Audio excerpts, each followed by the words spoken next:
Octane না থাকলে তো তেল ঢুকাবো না। ওরে আল্লাহ, 4 জন মিলে চালাইতেছে, কোনো হেলমেট নাই, তার উপর চশমা লাগাইয়া মাইকেল জ্যাকসন ভাব নিয়ে চালাইতেছে। যখন পড়ে যাবে, সামনে উঠে গেলে তখন মাইকেল জ্যাকসন ভাব চলে যাবে।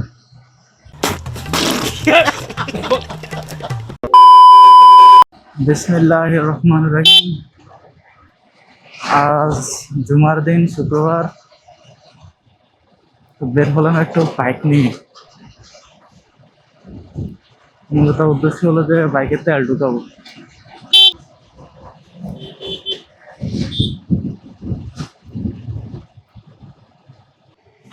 অকটেন দিচ্ছে, অকটেন। একজন মানুষ কিন্তু প্রত্যেক দিন তেল ঢুকানো লাগে না, বিশেষ কারণ ছাড়া।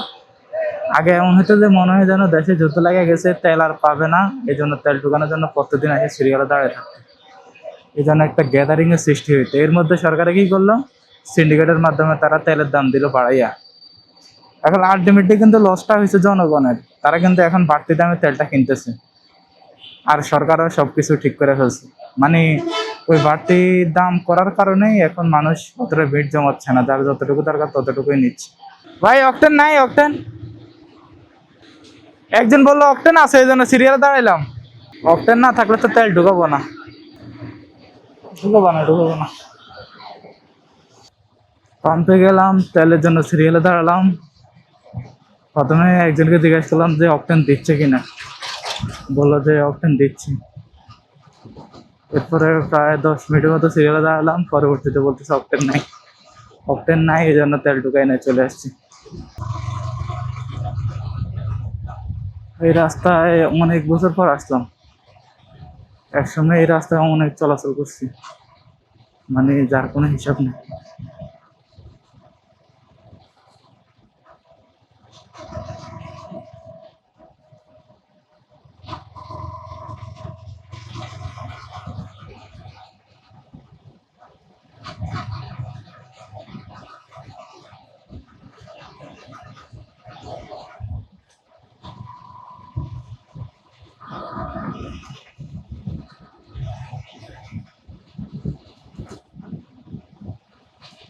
তো এই রাস্তাটা অনেক সুন্দর লাগতেছে, এখানে দাঁড়াবো, বাইকের কিছু ভিডিও করবে এখানে।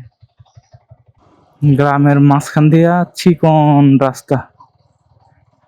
এইসব রাস্তা যেমন ভয়ঙ্কর তেমন সুন্দর। এই যে খাড়া খাড়া মোড়, দেখে শুনে চালাতে হয়। এমন মোড় সামনে কি আছে কিছুই দেখা যায় না। ওরে আল্লাহ, 4 জন মিলে চালাইতেছে, কোনো হেলমেট নাই, তার উপর চশমা লাগাইয়া মাইকেল জ্যাকসন ভাব নিয়ে চালাইতেছে। যখন পড়ে যাবে, উঠে গেলে তখন মাইকেল জ্যাকসন ভাব চলে যাবে।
ঠিক আছে।